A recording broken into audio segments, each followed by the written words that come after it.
are you? Minister of Propaganda? Let the spinning begin.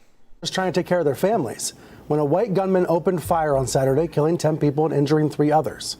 All the evidence so far suggests that this young man, this suspect, just 18 years old, was poisoned by lies and BS from online message boards. Question that we need to ask ourselves: are any residents safe in this country anywhere? In the video that I released earlier today, I spoke about how the media was going to try to spin this, and of course they're doing exactly what I thought they were going to do. Also, something else too, in that video, there's a few things that quite frankly I felt should have been followed up on, which I'm going to follow up on this video right here. Number one, we're going to be talking about the fact that this guy had a manifesto. The manifesto turned out to be much more left-wing than it was right-wing. We're going to talk about that. Number two, we're going to talk about the why and the how and the gun control laws. And by the way, something else too needs to be mentioned. Now that we got this guy's full actual motivation, his actual thoughts that have come out, it's pretty daggone sick. Number three, we're also going to talk about why it was that he was a leftist, and he was actually inspired by Brenton Tarrant, the mosque shooter in Australia. Another thing, too, is I'm going to be talking about why this is actually black replacement theory and white. So make sure you guys stick around for the full video. First, let us speak of this man's manifesto, okay, and why it is that this manifesto is very much left-wing. Now, of course, this guy right here mentions that he was sort of inspired by the mosque shooter in New Zealand from a few years ago, Brenton Tarrant, Australia. He mentions that right there. Of course, the kid was 18 years old. As we already know, most high schoolers typically tend to lean left. He sort of admitted that in high school that he was definitely a former communist, which, by the way, 18 years old, your brain has not had enough time or life experience to actually develop an actual honest-to-God worldview on anything. Of course, give it some time. He could have gone either further to the left or he could have found himself going towards the center. Of course, life experiences sort of shape your political views and your personal opinions. But you're finding out now that at one point in time that he was actually a communist, and now he's more along the lines of a left-wing authoritarian. We got a lot of those out there. I mean, guys, and by the way, I'm not here to beat up on gamers because I like games myself, but a lot of gamers actually swing a little bit to the left. We don't know if this guy was a gamer yet or not, but I'm just stating the point that at 18 years old, it might be assumed or it might be guessed that maybe it's possible he did dabble into it. I mean, he did live stream the shooting. Only crazy people would do that. People with actual, honest-to-God, terrible motivations. So obviously, he was psychotic. All you got to do is look in his eyes. By the way, this right here makes another very good point. Anytime people talk about shooters and they want to try to point the issue, they want to kind of like point their fingers at the guns, I ask people to look at their eyes. Look at their eyes, because the eyes are the windows to the soul. I mean, go back and look at Jared Lautner. Go back and look at his actual photo. Go look at his mugshot. Look into his eyes. Look into the eyes of the San Bernardino shooter. Go look into the eyes of the Pulse nightclub shooter. Look at those photos, and you will see you will actually see someone who is very much psychotic. These people have got issues, okay? But going back to that manifesto, you see that he was obviously a left-wing authoritarian. And I wonder where in the world he got that from. Now, guys, I brought this up in the previous video that racism also exists very much on the left. Nazis, of course, were National Socialists. Fascism came from Giovanni Gentili, who was actually a collectivist. Don't worry, we'll be coming back to this a little bit later on. And communists, of course, and socialists, as you know, are already left-wing. That's 4 main ideologies. And by the way, all 4 war with one another. We will be touching back on this topic towards the end of this video when we talk about black replacement theory. But once again, though, where was the media at? I mean, we had this shooting in Milwaukee. You know, we had this, of course, we had Waukesha. Joe Biden, of course, did not go there, that one. He's going to the one in Buffalo. I think it's because he wants to make a point. And, of course, I think this is what Democrats plan on running on again this year, is the whole racism, gun control, and, of course, abortion angle, because they kind of sort of can't run on anything else. So, yes, this right here is going to get spun into a political issue, never mind the fact that they're completely going out of their way to mislead you on this guy's manifesto, where he clearly told you in his own words that he was, in fact, on the left. Which brings me to the why and the how. First and foremost, people like this right here have serious, hardcore hate in their hearts. This guy right here, his photo to me tells me he's soulless or he's full of a lot of hate. All you got to do, like I said, guys, is just look into his eyes. The eyes are the windows to the soul. Nobody ever actually mentions this, exactly how crazy he looks. I wonder why they do that. I mean, that is absolutely insane, because you can actually tell a lot about somebody by just looking at their face. Yeah, I know it seems a little bit superficial, but I'm going to go ahead and say that out loud, that sometimes you can tell what the hell exists in a person's mind by just simply looking into their eyes. This guy also stated that he chose this particular supermarket because it was in an area that had a much, much higher black population. Okay, so obviously he was going there because they had a high black population. A lot of hate in this man's heart. Also, something else too, it mentioned that he knew that that New York's gun control laws would actually be a benefit to him. New York, by the way, has some of the strictest gun control laws in the country, right outside of California, and of course the city of Chicago. These gun control laws, by the way, limit people from carrying guns that have more than 10 rounds per magazine. And he kind of sort of already knew that he was going to get away with it. And also something else too, I got to go back to this. The mere fact that he live streamed this tells you that this guy here has serious hate in his heart, and this guy's obviously a head case. Now let us go back to the whole left wing thing. Let's talk about why it was that this guy right here was in fact a leftist, okay? It's coming out more and more and more through his own words. And by the way, if these guys are telling you this, and once again, this right here is another one of these issues where you've got an 18-year-old whose brain has not fully developed, does not have a lot of life experience, and of course he probably hangs around with other left-wing, like-minded people. By the way, something else too, and I got to say this all the time, anytime Tim Pool comes out there with the whole Civil War crap, he fails to realize that a lot of this stuff genuinely happens in blue states. Very, very blue states and very, very blue areas like Buffalo, New York, who, as I said before, has very, very strict gun laws. The fact that this guy right here was not seen by the FBI tells me that they have labeled anything that looks like white supremacy to the right wing, when in fact it's very much on the left, as we'll be talking about here soon. Tells me that this right here was a guy that, quite frankly, was obviously, this was a stone that was, quite frankly, let's just say that it was left untouched. They did not actually try to vet this individual. You see, the FBI never does its job.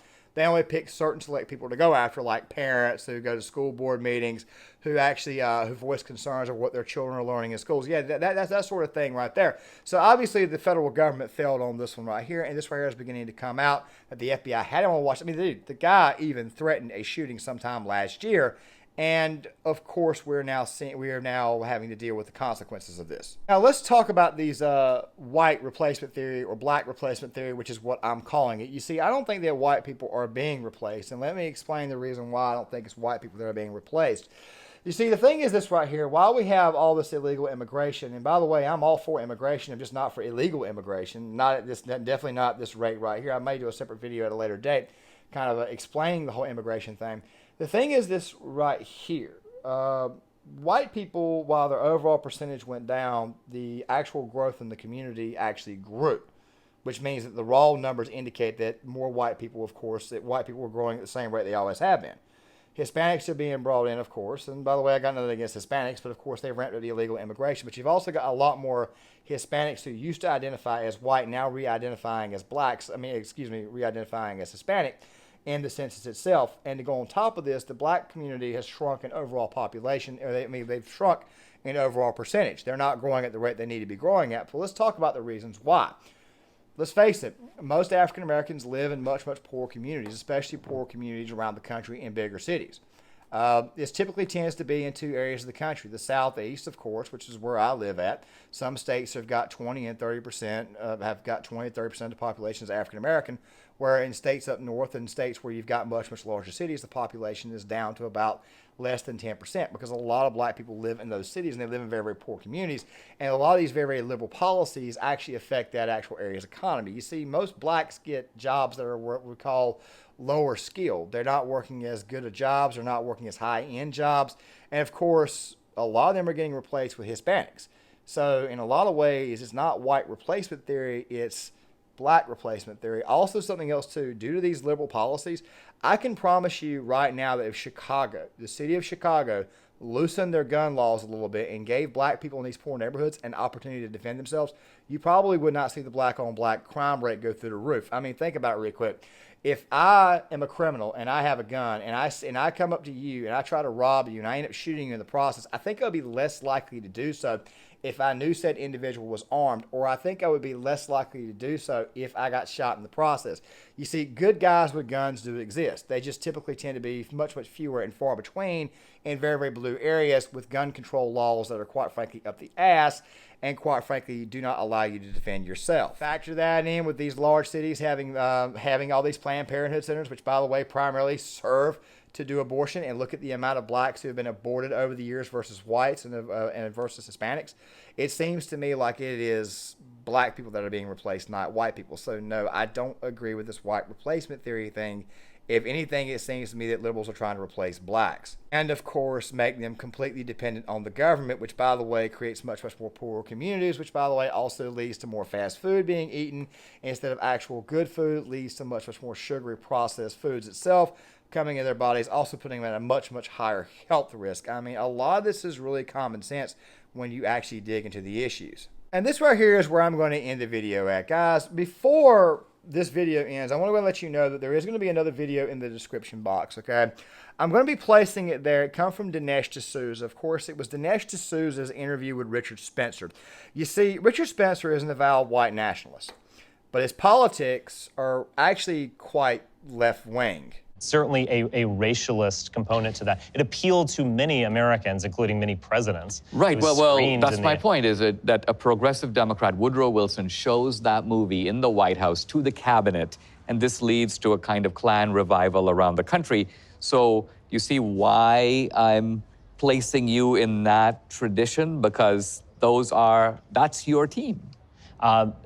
If that's progressivism, then I guess I'm a progressive. I'm fine with that. International socialism. To be honest, I'm not totally opposed to socialism when done right. I think we actually should use the government to benefit ourselves, the people of this country. I think we should have a national healthcare system.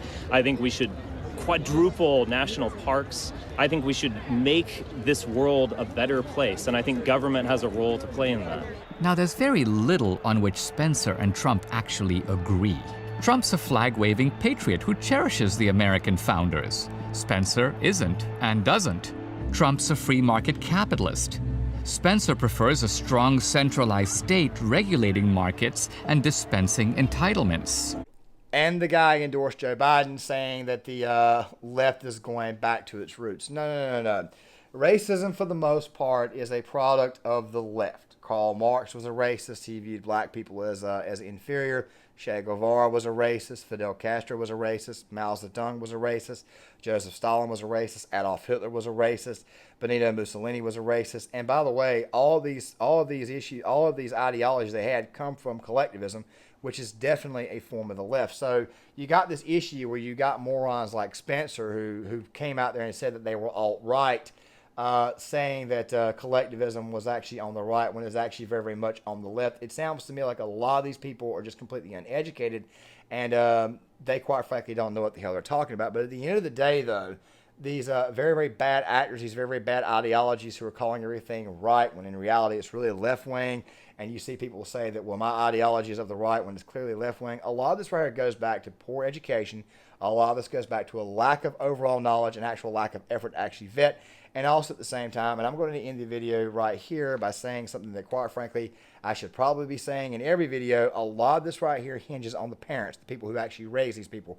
You see, this shooter, in my opinion, I think probably had very bad parents who probably did not pay attention to what the hell he was doing.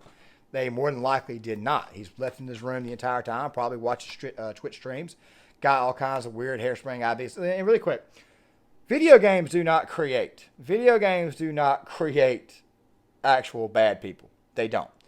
Video games may give stupid people ideas to go out there and go do stupid, malicious crap. Once again, at the end of the day, this right here goes back to parenting. Guys, John Claymore here. If you like the content, hit the like button, subscribe, share the video, sign up in the comment section. I'll see you guys later.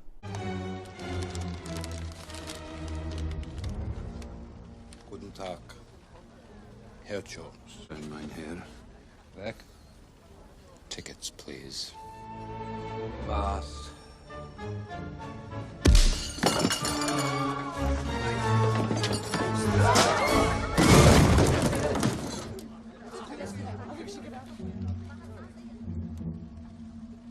No ticket. Thank you.